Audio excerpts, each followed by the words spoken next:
C'est un véritable raz-de-marée qui a submergé les thermes de Cambo-les-Bains. En quelques minutes, vendredi, l'eau est montée jusqu'à ses arcades, à près de 3,50 m.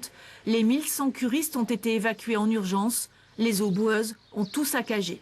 Les dégâts sont considérables puisque l'ensemble de nos installations techniques ont été submergées pendant plusieurs heures. Donc l'établissement est bien évidemment dans l'incapacité de redémarrer. Économiquement, c'est bien évidemment une catastrophe. D'abord pour nos salariés puisque nous avons actuellement 135 salariés sur le site. 180 personnes qui résidaient dans l'établissement thermal ont dû être relogées. Tous les soins sont bien entendu annulés.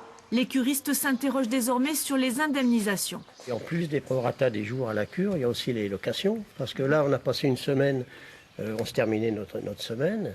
Et puis il va y avoir, on a payé pour 3 semaines de logement. Claude, lui, va être rapatrié. Son véhicule, comme 70 autres, a été englouti par les flots. À 11 h, on était en haut au premier étage.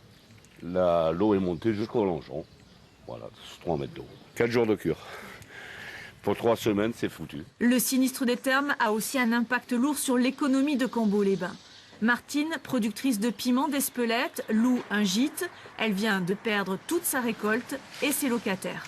Je vis sur le piment et sur le gîte. Et au niveau du gîte, eh bien, écoutez, les gens ne viendront pas puisqu'il n'y a plus de cure. Donc c'est vrai que là, je me retrouve sans aucun travail et aucun revenu, quoi. Tous les sinistrés espèrent désormais une reconnaissance rapide de l'état de catastrophe naturelle.